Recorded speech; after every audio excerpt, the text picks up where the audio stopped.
was always the Jags. Always the Jags. Always the Jags. Always the Jags. Welcome back into Always the Jags, your podcast for everything Jacksonville, everything Jaguars, everything Duval. The Jaguars lost to the Bengals. To make it more clear, the Jaguars lost to Jake Browning again for the second time. This time it was on the road, but we lost. Now, I know originally I had picked us to lose this game, right? Like, based on us losing this game, we still end up going 10-7 in my predictions. But this is a different feeling kind of loss. This is not a loss that you want. I mean, obviously you don't want to lose at all, but good teams go out there and beat backup quarterbacks. Now, again, Bengals have two of the most superstar wide receivers we've seen in a long time, right? Like, but just you go out there and you beat. If Trevor is a better cornerback, then Trevor is getting paid as much as Joe Burrow. You go out there and you lead your team to win when Joe Burrow's backup goes down. Like, I mean, we're going to break down this game and how the Jaguars kind of got robbed, right? But amidst all of that, and I think Trevor did it, we're going to go through all of it, right?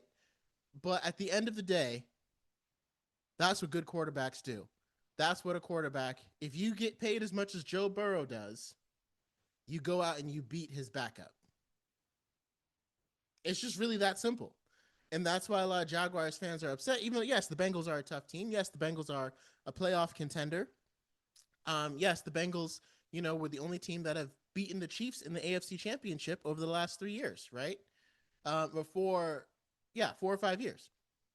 So, yeah, and all those things are very, very true, right? And even though the Bengals didn't make the playoffs last season, they still were a threat, right? Because as long as you have Jamar Chase and T. Higgins out there, that is threatening. And the Bengals were uniquely situated to take advantage of our weakness because our secondary is still coming together. They played a lot better in week 1, but they're still trying to come together, and it's very hard. And they have, again, some of the best receiving threats in the game. And there were some ridiculous offensive play calls, right? Like the one-handed touchdown catch was insane. The way that their offensive coordinator dialed up the perfect play to answer us on a blitz on 3rd and 5 ended up being a touchdown. I don't know if it was 4th and 5 or 3rd and 5 or what, but all of those things. So we'll go into the highs and the lows of this game, what we can take away, and then we'll move on to the Texans and what we got to do to beat them. Obviously, the elephant in the room is Trevor Lawrence. And it's tough to really evaluate him, right, in this game because a lot of the mistakes in this game were not on him. He did miss some throws, right? But there were a lot of mistakes. It's hard to know, like, were they mistakes or would have been the team, like, picking him up, right? Like, a ball he threw, Brian Thomas Jr. deflected it, and it landed in the breadbasket for Travis Hunter. Now, I know he's not expecting that, but you catch that. You're a wide receiver. Now, Travis Hunter is a rookie, right? Expecting him to come in and transform in week 1 is a little tough, and I think he's going to get his sea legs under him. But you catch that. If it hits you in the breadbasket area, you just catch it, even on a deflection. Would have been a huge play. I think Trevor had 2 or 3 picks in this game, but one of those picks, I think it was a miscommunication because I think Brian Thomas Jr. either stopped his route or didn't know the ball was coming to him, or he was afraid of getting hit over the middle. And we'll talk about Brian Thomas Jr. too in a little bit. And then I can't remember exactly what the other pick was, but I think it was just a bad throw. But I think my biggest concern for Trevor Lawrence, my biggest thing is it was either 4th and 2 and 3rd and 2 or 3rd and 2. And Trevor heaves a pass way downfield. And the thing I don't understand, he had a clear path in front of him to go pick up the first down and get out of bounds. Why he didn't run it in. And, like, again, that's not the biggest mistake of the game. There were other mistakes. But to me, that's one thing that was completely in his control. And I don't know if he didn't know where the marker was, or maybe he just didn't want to run, or maybe he just didn't feel like sliding. But there was a clear path, because from where he was, if he ran diagonally towards the sideline, he would have outrun the defender and got the first down. And he's done that a lot before. So I don't understand why he didn't, right? So that's something that's hard to um flush out. But again, if we swap it, if Trevor Lawrence has Jamar Chase and T Higgins, I mean, obviously the Jaguars probably win by a lot. But the main thing is, if Trevor Lawrence has Jamar Chase and T Higgins, they don't drop that touchdown that De'Ami Brown dropped, and they don't drop the ball in 4th and 5 that Brian Thomas Jr. dropped, and they don't drop the ball that landed in Travis Hunter's breadbasket. All of our top 3 receivers had huge game-changing drops. And that's not something that you can really, like, I mean, players make mistakes. Like, he had a bad interception in the end zone. Yes, that was a mistake. Even though you have pressure coming in your face and that affected his throw, that's a throw it away moment. So we can go get points. And it's hard to make that quick thinking that was pressure, but that's still on Trevor. It's on Walker Little for allowing the pressure, but it's still on Trevor for not throwing it out the back of the end zone when that pressure came. So going back to because like interceptions, that can be defensive coverages, that can be things where the defense flummoxes you or tricks you. There's a lot of ways that a defense can influence you to make those kind of mistakes. But a dropped ball, there is no one to blame but yourself. And sometimes it's hard for me to understand how like NFL players out here making millions of dollars, got to the highest level in professional sports, are just dropping the ball. Again, when it hits you in the hands, now it's different if it hits you in the hands and you get tackled at the same time, right? Contact can make a difference. But all of these drops, no contact. It hits you in the hands and you just didn't pull it in. And again, I don't understand how you can cash your check for millions of dollars and not pull in the ball. If De'Ami Brown catches it, we win. If Travis Hunter catches it in the breadbasket, we probably win because I think that was on 3rd down. If Brian Thomas Jr. catches it on 4th and 5, we win. And it's hard for a Jaguars fan to fathom it, especially because we kind of thought wide receiver would be our strength going into the season. And it kind of feels like that's why we lost the game. And throughout the first 3 weeks, like, to me, you got to do whatever's working, right? I don't need Brian Thomas Jr. and Travis Hunter to light it up, even though they did during the scrimmage game, and that was pretty cool to see. But if our run game is blowing holes open and allowing guys to run straight through, you let them do it. And I'm not really going to blame the offensive. The offensive line was the best part of this game. And I'm not going to blame them when they've given Trevor nothing but time through 2 games. That Trey Hendrickson pressure was one. It was kind of an anomaly. Walker Little got beat. And then they had 1 sack at the very end, again, from Trey Hendrickson, the Bengals' best pass rusher. But the offensive line has been phenomenal. Robert Hainsey, I wish we had him 2 years ago. If we had him 2 years ago, we would have beat the Titans and went to the playoffs. Maybe even went to the playoffs the next year after that. Like, Doug Peterson might still have his job if we had Robert Hainsey. He's playing so incredibly well. And Patrick McCarry is playing pretty well. Ezra Cleveland, either he was hurt or he's just turned over a new leaf because he looks fantastic. And Anton Harrison is playing as good as he did his rookie year. So our offensive line looks great. And again, Bashal Tutin is such a star. Him and Travis Etienne, like, I love this 1-2 punch.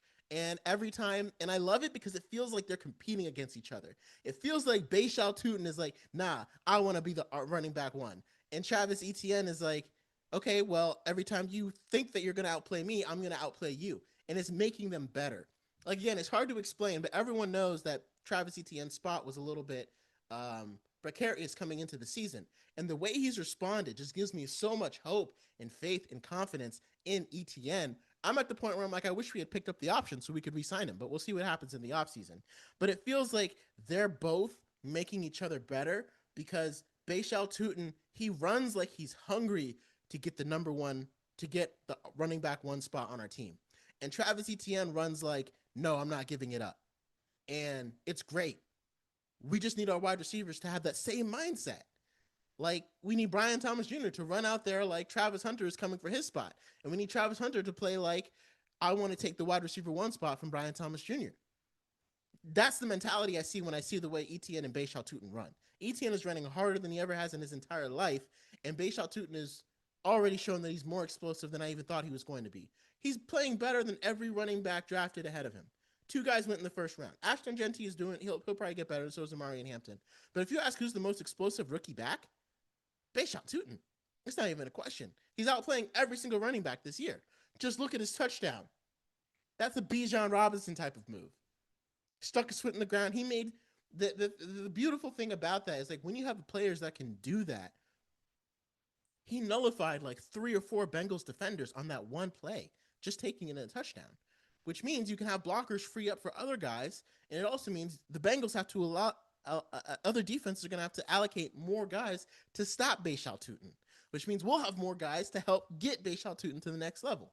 So again, the running game and the offensive line, this is like for most Jaguars fan, we kind of expected the offensive line to be the issue this year because of the newness coming in. We did not expect the wide receiver room to be the issue, right? Because throughout 2 games, the offensive line has been the strength. And if we do anything this year, it's going to be because of the way Liam Cohen and our offensive line coordinator are getting the best out of these guys. Because really, all we did was upgrade guard, right? And Patrick McCurry, I think he's better than Brandon Scherf, but it hasn't been like, world beating. And we got Robert Hainsey. And this is showing me that scheme is so important because you look at the Bears, and the Bears made every move that I wanted us to make on the offensive line. They went out and got Drew Dahlman. They traded for Joe. He's a guard for the Joe Tooney, who used to play for the Chiefs in the Super Bowl appearances. And they got Ben Johnson, the hottest coordinator on the market. Now, the Bears, again, they had a very tough schedule to begin with, but their offensive line doesn't look as good as the Jaguars does. Now, the Jaguars will truly be tested by the Texans' defensive line this week, and then we'll see if they're actually good or not. But we got the players that were just below, right? Patrick McCurry is not Joe Tooney. Robert Hainsey is not supposed to be Drew Dahlman. Drew Dahlman was the top center on the market. We got him for like half the price. And Liam Cohen was not Ben Johnson. Ben Johnson was, the name. And now I'm like, so again, I apologize. Well, again, we'll have to see how the season goes. But right now, Liam Cohen is hitting all the right buttons for me. And I apologize for ever doubting him or wishing that we had gotten Ben Johnson instead because his offense is working. His offense is working. His offense worked enough to drop 35 points on the Bengals. We could have even dropped more than that if players just made the plays. And the players that are making the plays are the running backs that we kind of expected our wide receivers to be making the plays. So with Brian Thomas Jr., a lot of people are trying to figure it out. Is he afraid of contact? What is it? It seems like it's more of a mental block because he's still been very physical in the run game. And he's a willing blocker. And he goes out there and he did a great job with that touchdown run in the first game. I thought that was a great way to get him involved and get his confidence going. And maybe we should have done that in this game, give him another end around but again, you can't just do an end around to Brian Thomas Jr. every time he's not feeling or he's not really popping, I don't know. I don't know what the answer is. Maybe the psychologist can take a look at it and try to help him. I watched an episode of All American, and there's this thing called a mental block that players can go through, and it can affect their play, right? Or their stuck point is what they called it. I don't know, but you got to figure it out. We got to figure it out because he's our number 1 wide receiver. And if he's not our number 1 wide receiver, we have a serious issue because I don't think Travis Hunter is ready to be a number 1 wide receiver. I do think he's ready to be a number 1 cornerback. And me going into the season, I always thought that it's not just that a lot of people said Travis Hunter's going to be a better cornerback or whatever. My thought process was we need a cornerback more than we need a wide receiver. Now, that was before we got rid of Christian Kirk and Evan Ingram. But my thought has always been we need a wide receiver more than we need a cornerback more than we need a wide receiver. And, they decided to go with both in Travis Hunter, and that led them to free up to get rid of Christian Kirk and Evan Ingram. Okay, that's fine. But right now, our defense got torched yesterday, right? And Jamar Chase, again, T. Higgins, it makes sense. But as good as Tyson Campbell played in the opener versus Ted McMillan, this was a different beast. And he got beat a couple of times. And the problem was he was getting beat by Jamar Chase and T. Higgins. So you just couldn't leave Tyson Campbell alone one-on-one against either of those guys because they were beating him consistently. And then when you throw in Jordan Lewis, didn't seem like he was on the field very much, which is kind of surprising to me. But then again, I think Jamar Chase must have moved into the slot and maybe Jordan Lewis covered him there. But it was hard to see. Jerrion Jones, I wasn't glad when he got hurt. Obviously, no one's happy when he got hurt. But he was getting beat, right? And he looked like he was ascending. I thought he was going to take over Tyson Campbell's spot. But it's clear he's not at that level yet. And so we put in Travis Hunter. And I thought Travis Hunter was solid. In coverage, I will die on this hill. That was not pass interference. Oh my God, that was not pass interference. That was a great play. Travis literally turned his head. First of all, he didn't make a play on the receiver. His arm wasn't even touching behind him. He made a play on the ball. He didn't swat the hands. He swatted the ball, and he turned his head. He clearly turned his head to look back. There's no rule saying your head has to be 180 degrees.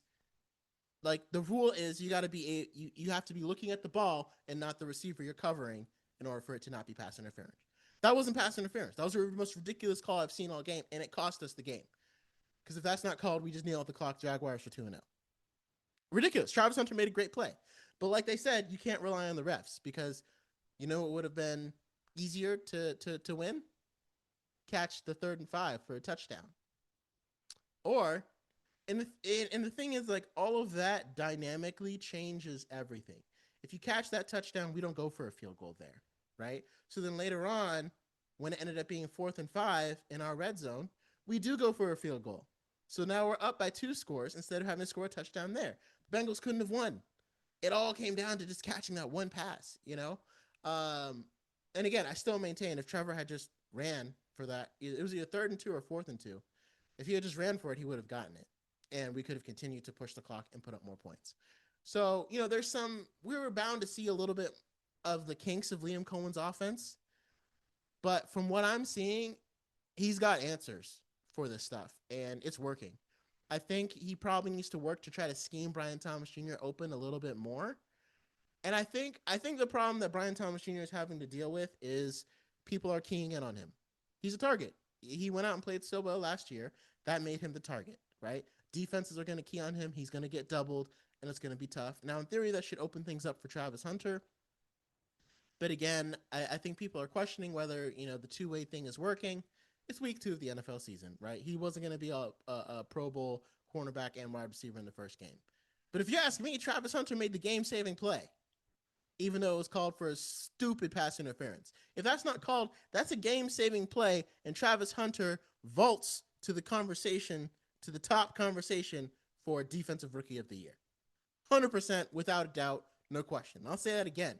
If they don't call that for pass interference because it wasn't pass interference, Travis Hunter would have saved the game on defense, and he would vaulted to the conversation, to the top conversation for Defensive Rookie of the Year at least. Probably won't be any chance for him to win Offensive Rookie of the Year, but he literally would have saved the game. So, and again, you go back even before that. That shouldn't have even been an issue because Devin Lloyd wasn't down. He wasn't down. He landed on the guy and kicked. They blow the whistle too early. Let the play out. Let it happen. That way, we can go back and review it. Like, it's not, like, I would have been fine if they reviewed it and went back and said, you know what, okay, Devin Lloyd was down. His knee scraped the ground as he bounced off that Bengals defender, right? But because you blow the whistle, there's no chance for us to go back, review it, challenge it, test it out, because you blew the play dead. And he wasn't clearly down. So, and again, everyone's mindset is to play to the whistle, right? So maybe he doesn't get to the end zone if they don't blow the whistle right there. It sure looked like he did. But those are the things that kind of frustrate you when it feels like the game ended up being decided by the refs instead of by the plays that are being made on the field.